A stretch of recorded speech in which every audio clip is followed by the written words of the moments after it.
vandalisme, kayak gitu-gitu. Hai, kembali lagi bersama kami di kelompok 10. Nah, kali ini kita akan membahas tentang karakteristik perkembangan fisik atau motorik pada masa remaja. Sebelum lanjut ke pembahasan, kita perkenalan dulu nih yang sebaiknya. Kan kalau nggak kenal maka nggak sayang. Boleh dimulai dari sisi sana. Oke, terima kasih kesempatannya Mbak. Kita sekarang memperkenalkan nama saya Rafael Bersalim dengan NIM akhir 066. Aku Muhammad Barang Pratama dengan NIM akhir 053. Aku Nibra Sodrianto dengan NIM akhir 062. Aku Muhammad Masud Saifuddin dengan NIM akhir 055. Oke, sebelum lanjut ke pembahasan, nih ada sedikit minuman. Oke. Nah, ini boleh diminum Mbak? Boleh. Oh, nggak boleh. Belum. Oh, boleh. Boleh diminum dulu. Kamu nggak mau minum? Kenalan aja tadi belum kenalan kita. Oh, iya Pak. Ya, kenalan aja, kenalan. Perkenalan, saya Gita Putri Rahmawati dengan NIM akhir 0047. Sudah? Kita kembali ke pembahasan ya, terkait tentang karakteristik perkembangan fisik atau motorik pada masa remaja.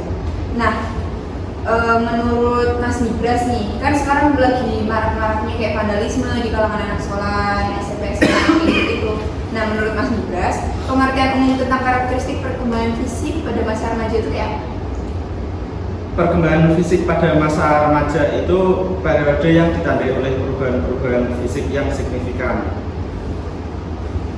Masa remaja dimulai dari awal pubertas dan berakhir pada masa remaja. Biasanya terjadi di antara usia 10 sampai 19 tahun. Terus ada beberapa aspek penting nih yang terjadi dalam perkembangan fisik.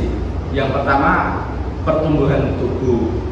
Di masa remaja ditandai oleh pertumbuhan tubuh yang cepat, misalnya tinggi badan, berat badan gitu. Terus yang kedua, perubahan seksual sekunder.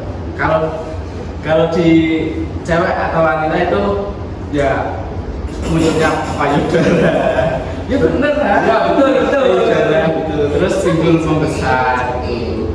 Terus tumbuhnya rambut di sekitar kemaluan gitu.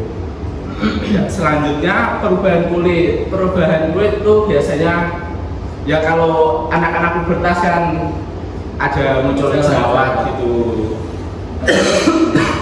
Perkembangan sistem reproduksi. Yang cewek itu biasanya muncul menstruasi ya, benar menstruasi. Kalau cowok ya mimpi basah.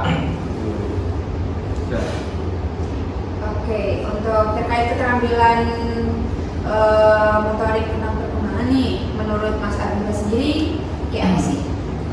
Pada masa remaja ini ya Mbak ya, keterampilan motorik itu berkembang sejalan dengan apa yang tadi sudah disebutkan Mas Nibras, kayak perubahan fisik, terus keterampilan yang berbau fisik dan perubahan fisiologi lah intinya.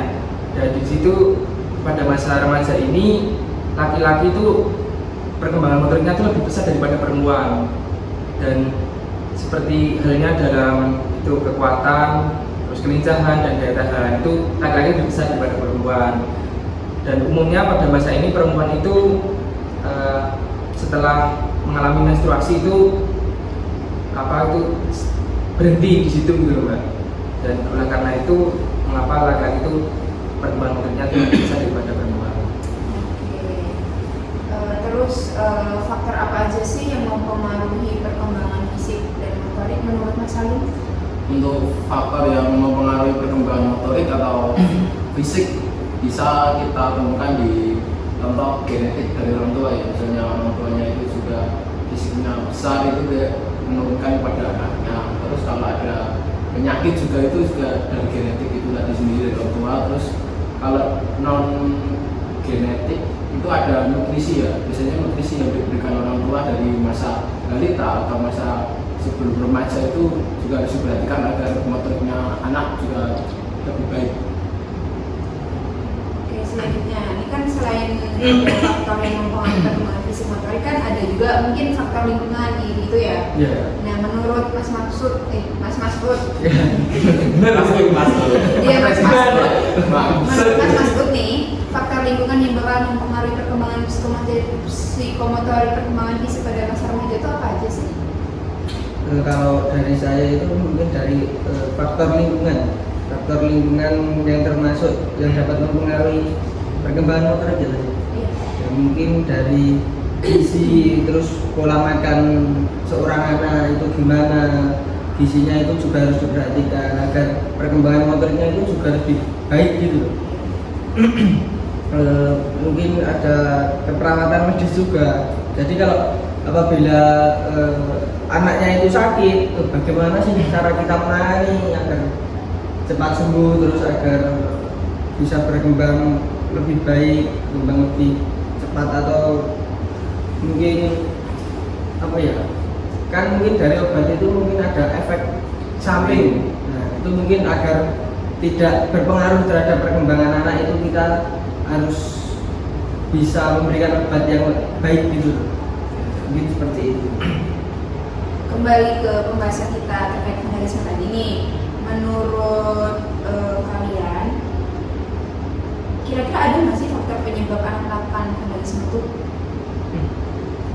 Vandalisme Mungkin dari saya ya, kalau penyebabnya mungkin dari ekspresi diri sang anak itu. Vandalisme kan bisa juga dilakukan di hal-hal yang menurut kita sepele. Contohnya kalau di bangku sekolah itu kan banyak kan coret-coretan di tembok, di meja, itu yang sebenarnya harus kita antisipasi agar tidak membesar-besarkan di tembok lah, itu yang kriminalitas itu mungkin itu penyebabnya dari bentuk ekspresi atau pengungkapan diri yang tidak bisa diungkapkan secara baik. Nambahi Mas Salim ya, tadi ekspresi ya Mas Salim ya. Itu ada juga karena ketidakpuasan dan frustasi seorang anak remaja. Dan pada masa anak remaja ini remaja itu banyak tekanan gitu dari luar, ya dari keluarga, mungkin keluarga kurang harmonis atau teman-teman yang toksik ya bisa dibilang. Nah itu seorang remaja itu mengalami emosi, menjadikan frustasi dan ingin meluapkan emosinya tersebut pada hal yang seperti vandalisme dan sebagainya. Kalau menurutku itu yang lebih banyak atau yang berpengaruh lebih banyak itu dari teman-teman di sekitar. Ya dari pergaulan gitu. Ya dari apa? pengalaman sendiri itu ya. Kalau kan kita kalau sering apa keluar malam gitu kan, ya niatnya mau nge-game mabar gitu, tapi kan lama-kelamaan itu kalau malam-malam biasanya ada pikiran buat yuk gitu. Nah, yuk ya enggak semestinya dilakukan lah gitu anak-anak remaja gitu. Mas Maksud sendiri? Kalau dari saya itu mungkin karena anak itu merasa bosan, mungkin karena dia di rumah terus bosan ini di rumah ngapain, terus dia mungkin keluar. Nah terus keluar dia tidak bisa melakukan aktivitas yang lebih positif gitu loh, tidak bisa mengekspresikan dirinya pada saat keluar itu, tidak ada kegiatan yang lebih positif. Jadi dia mungkin lebih memilih ke jalan yang vandalisme itu seperti itu, mungkin untuk apa ya, menambah sensasi gitulah. Mungkin pada saat coret-coret pada saat lewat mungkin itu karya asal dari satu gitu ya, mungkin seperti itulah dari saya. Berarti kurangnya pengawasan dari orang tua dan ketidakpahaman diri sendiri terhadap dampak ya. Jadi mereka mungkin merasa bahwa tindakan tersebut nggak berbahaya gitu, kayak mereka merasa biasa aja. Karena itu ya cukup mengganggu. Misal di ruko kan banyak ya, di ruko itu di coret-coret, mungkin dia pemilik ruko mungkin terganggu. Merusak pemandangan juga. Nah, ini kan tadi kita ngomongin faktor penyebab. Kalau ada penyebab, pasti bakal ada akibat kan. Nah, menurut Mas Maksud nih, kira-kira akibat apa sih yang bakal didapat dari vandalisme ini? Kalau dari saya itu mungkin konsekuensi hukum ya. Ya, misal tadi saya katakan dia itu coret-coretnya di ruko. Nah, terus orang yang memiliki ruko itu tidak terima, jadi itu bisa menimbulkan masalah. Terus nanti bisa dicari ke jalan hukum. Nah, nanti efeknya mungkin ya itu tadi bisa dipenjarakan atau didenda seperti itu. Ya, terus kerusakan properti juga termasuk itu loh. Kalau coret-coret di ruko-ruko gitu, jadi pemandangannya kurang gimana gitu. Kan jadi nggak enak dipandang gitu. Ya. Kalau menurut Mas Diva sendiri? Oh, akibatnya ya Mbak ya, akibatnya itu kayak bisa juga akibatnya itu positif, bisa juga negatif, tergantung orangnya tersebut. Misal orang tersebut terkena denda dan itu ringan, buatnya itu belum memberikan efek jerah, jadinya masih melakukan lagi, kembali melakukan lagi. Dan ada juga yang sudah tobat lah bahasanya, sudah tobat, sudah kena denda, sudah sadar gitu loh, kalau itu merugikan banyak orang. Jadi bisa perubahan ke baik dan bisa ke buruk juga. Kalau menurut Mas Salim nih? Menurutku dari dampak sosialnya akibatnya mungkin menimbulkan ketidaknyamanan dari beberapa tetangganya atau bahkan lingkungan sekitarnya kalau ada orang yang gemar melakukan vandalisme. Dan yang paling mungkin pasti terjadi ini mungkin ada beberapa hubungan sosial ya, mungkin beberapa orang tua melarang anaknya untuk bergaul dengan orang yang bersangkutan dengan vandalisme dan juga Jadi dijauhi lah ya. dijauhi lah. Nah, kan kita udah membahas sebab dan akibat nih. Nah, menurut kalian ini kan vandalisme itu kan sangat merugikan ya. Nah, cara untuk menanggulangi hal tersebut tuh kayak apa? Menurut Mas Ibras dulu deh. Kalau menurut aku ya pertama pembinaan perilakunya itu sendiri ya, terutama dari orang tua itu ya harus menjaganya itu, jangan berbuat yang aneh-aneh seperti itu, melarang anaknya berbuat yang melanggar Kenyamanan orang lain ya, kenyamanan orang lain. apalagi yang coret-coret itu bukan milik Ya, sendiri, bukan milik orang lain. Kan belum tentu itu ya dicoret-coret itu senang. Berarti lebih meningkatkan pengawasan aja. Oke, kalau menurut Mas Masud. Kalau dari saya itu ya seperti Mas Nibras tadi, kita sebagai kita sebagai orang tua itu harus bisa melakukan pengawasan yang lebih ketat, lebih signifikan kepada anak-anak kita agar tidak terjerumus ke hal-hal yang gak bermanfaat dan gak baik gitu. Terus juga sangat mengganggu sekali itu.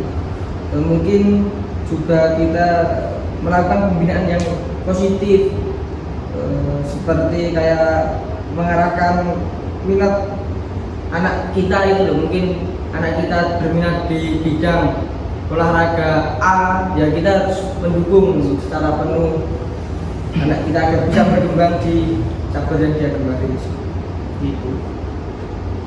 Menurut Mas Diva? Oh, menurut saya itu komunikasi ya, komunikasi terbuka, keterbukaan komunikasi. Jadi peran orang tua dan guru itu di sekolah, kalau di sekolah guru itu harus melakukan pendekatan dengan orang-orang yang melakukan vandalisme. Itu dengan pendekatan yang halus, ditanya kenapa orang tersebut melakukan vandalisme. Dengan pendekatan yang halus itu mereka yang vandalisme itu akan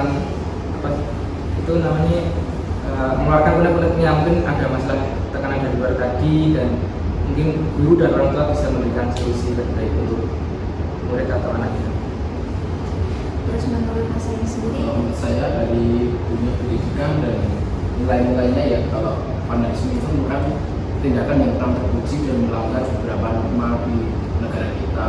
Dan setelahnya itu pendidikan juga perlu diberikan di rumah juga ya Mas. Ya, jadi jangan di sekolahan sudah diberi nilai kebaikan, tetapi di rumahnya, lingkungannya saja tidak diberikan contoh yang baik, bahkan tidak memberikan kesinambungan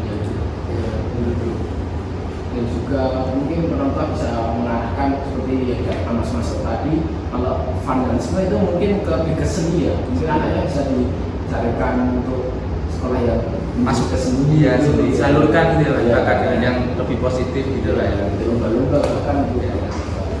Tapi kalau pemerintah menyediakan tempat untuk vandal gitu, gimana menurut teman-teman? Kalau menurut kita ya Maksudnya itu lebih apa ya, biasa gitu. jadi biar anak itu bisa mengekspresikan dirinya tadi. Mungkin kan dia perlu mengekspresikan tapi nggak tahu maknanya. Mungkin dari pemerintah bisa menyiapkan tempat kayak tembok itu bisa direk-rek. Nanti kalau misal udah kayak usang itu kan mungkin orang-orang yang vandal itu, kalau saya lihat ya dari pengamatan saya itu mungkin dihapus dulu sebelum melakukan vandal. Dihapus, diblok, terus dilakukan vandal. Nah, itu menurut kalian itu gimana? Apakah itu adalah sebuah solusi atau mungkin malah menambah motivasi anak-anak itu semakin untuk membuat vandal atau gimana? Kalau menurutku sih malah ide bagus itu, karena kalau ada tempatnya gitu kan jadi nggak nyoret-nyoret di tempat-tempat lain gitu, ya nggak lihat di ruko-ruko orang yang nggak jelas gitu dicoret-coret kan malah merugikan orang lain gitu. Kalau ada wadahnya gitu kan enak gitu. Saya juga setuju dengan pendapat Ibras, karena itu kan pemerintah juga udah memberikan wadah dan kita harus juga memanfaatkan wadah tersebut. Jadi kesimpulannya mengenai perkembangan fisik pada masa remaja dan faktor yang mempengaruhi perkembangan motorik di tindakan vandal ini dari pertumbuhan tubuh, perubahan seksual, perubahan kulit, terus perkembangan sistem reproduksi, perubahan otot dan tulang, dan perkembangan sistem kardiovaskular ya kan. Lalu untuk faktor yang mempengaruhi perkembangan motorik itu ada faktor genetik, faktor lingkungan, dan faktor kesehatan. Kemudian tindakan vandalisme oleh remaja ini merupakan tindakan yang kurang terpuji lah. Tapi kalau seperti itu mungkin kalau ada tempatnya itu lebih baik. Ya. Dan penyebabnya mungkin kurangnya ekspresi diri, frustasi, terus rasa bosan dan kurangnya pengawasan, ketidakpahaman terhadap dampak yang bakalan didapat setelah melakukan hal tersebut, dan rasa ketidakbudayaannya. Terus akibat yang bakalan didapat setelah melakukan hal tersebut, vandalisme itu konsekuensi hukum, kerusakan properti, kemudian perubahan perilaku dan sosial lainnya seperti bakalan dibully atau untuk penanggulangan vandalisme tersebut seperti melakukan komunikasi yang lebih dekat lagi lah sama kedua orang tua biar bisa lebih dekat, terus pengawasannya juga lebih enak gitu. Terus terkait pendidikan, nilai-nilai moral itu lebih ditekanin lagi, dan pembinaan perilaku, terus pengawasannya lebih diketati lagi, terus collab sama masyarakat, sama keluarga, itu sama masyarakat lebih dekat lagi lah gitu. Juga disediakan wadah oleh pemerintah itu. Iya. Nah, jadi itu tadi pembahasan kami terkait perkembangan fisik pada masa remaja, dan pembahasan kita kali ini mungkin cukup sampai di sini. Terima kasih sudah menonton. Cukup sekian dari kami. Wassalamualaikum warahmatullahi wabarakatuh. Baik. Dadah. Dadah.